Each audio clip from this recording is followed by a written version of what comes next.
Arizona GOP candidate Kari Lake, who tried to outlaw both early voting and mail-in ballots, is now urging her voters to use mail-in ballots. Now, look, that's causing a little bit of confusion in Republican voters, which is always fun. Here's what she said on Twitter. Arizona, if you're having a mail-in ballot, fill it out and mail it in ASAP. Lake wrote, I've talked to True the Vote election experts, and they say the U.S. mail is the safest way to be sure your mail-in vote is counted. Not the drop boxes. Fill it out and mail it out now. Let's win this. Okay, so for one, yes, the U.S. mail is safe, sure.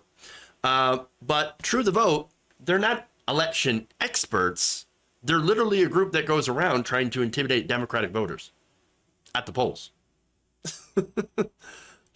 Secondly, there's actually nothing wrong with the drop boxes. The drop boxes are also safe and secure. Republicans just hate drop boxes because they hate that voting is easier with them. And that there are people who are able to harvest their ballots legally, which helps communities of color, people who are disabled, elderly, etc., be able to get their vote counted. So again, harvesting is just that you give someone permission to gather up votes, gather up ballots, and then deposit them into the drop boxes. Now, naturally, this message seems to be pretty confusing to people who have been propagandized with the big lie, people that have watched things like 2000 Mules or 2000 Fools. Here's one Twitter user. I'm not mailing in a ballot ever again. Okay, that's your choice. I'll take the day off to vote in person after 2020. Everyone else should too if they're able. Hey, that's fine and all. You do you. But not everyone is able to take a day off. We don't have a voter holiday. And some people have jobs and school and kids and lives. And they can't just take the day off to vote. And by the way, in areas where the Republicans have done a lot of voter suppression, where they have eliminated these polling places, people have had to wait in line for 6 to 8 hours. So, yeah, no, they're not able to do that. But again, do Republicans care? No, of course not. Now, also, let me just add that there's a whole lot of privilege in those statements as well. Another said, Trump said it was voter fraud. Yet another said the Postal Service was in on the latest scam. I love that one because here you have the post office being run by a literal Trump appointee, Louis DeJoy. DeJoy made massive cuts to the post office budget, eliminated a lot of these sorting machines, and really gummed up the works at a time where they were expecting a huge volume of mail-in ballots. Interesting. Now, back to Lake. This woman, so here's who Kari Lake is, okay? She's a hanger-on. I don't think she's an honest person at all, and that's not just because she's a Republican. It's because she's proven that she has no firm positions other than whatever gets me into power. So at this point, she sees, on the Republican side, Trump as a path to power. And she knows that Trump voters, they're easily lied to.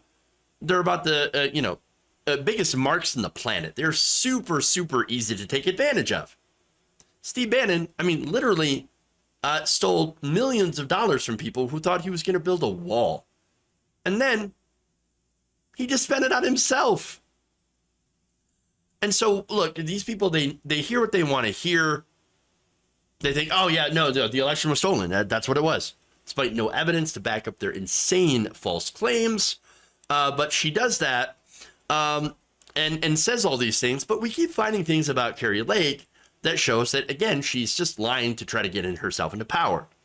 Now, for example, she's had a long history of switching different parties based on, however she feels at the time or whatever. First, she switched from Republican to Democrat in 2006.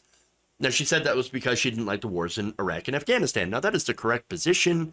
But that said, around that time, that's when the entire country realized that they were in a huge mistake, that this was a disaster. And so, of course, there are a lot of people, progressives, that realized that way before and were urging us not to get into the wars in Iraq and Afghanistan. But she very lately, Kari come lately, was like, oh, yeah, no, it's a bad idea. Bad idea. Yes. Terrible idea. Now, she then became a Democrat again. I'm sorry. In 2006, she became a Democrat. And then she switched back to being a Republican in 2012, but has a long history of flip-flopping on issues. For example, in 2015 posts, she had supported trans youth, but has been running in 2022 in a very deeply transphobic campaign.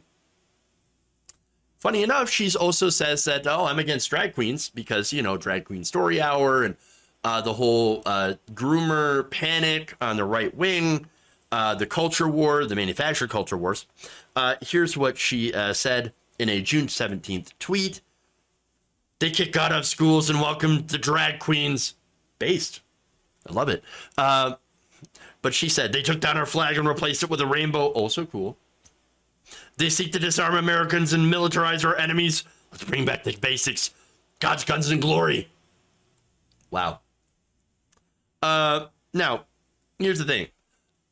There has been reports that have come out that she was, this is according to a well-known drag queen with the stage name Barbara Seville, whose real name happens to be Richard Stevens.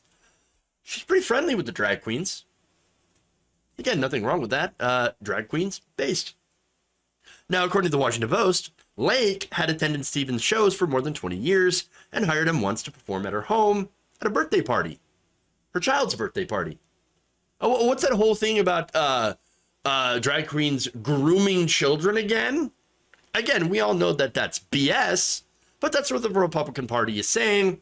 And so, Kari Lake, would you mind explaining that? In fact, she tried to explain it on Fox News because they had called her out, and here's how that went. Let's address this story that's in the Washington Post. Every candidate takes tough stories. I'm asking you to respond to it if you'd like to. I'm happy to address it, but I'm really disappointed in Fox. I thought you were a little better than CNN. What about these pictures of you with him, Richard Stevens? Brent, and what about the Post? I've performed for Kari's birthday. I've performed in her home. That's not true. I've performed for her at some of the seediest bars in Phoenix. I don't want to ask these questions. I asked you to address them. Actually, I think you do want to ask them, but you don't want to ask about 2,000 mules. 2,000 mules. Again, this is on Fox News. When you're getting called out on Fox News, that's funny. So good. So good. But there's more. Yeah, they're finding all sorts of fun stuff. There was a 2017 post of her saying that Trump is not her president. Quote, this is what she reposted. Will you be protesting the inauguration? If so, which of these suggestions will you adopt? Will you boycott TV coverage? Wear black? Donate money to the ACLU, NAACP, or Planned Parenthood?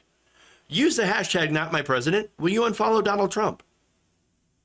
Now, Fox reported that the post had disappeared from Lake's Facebook account after she was asked for a comment.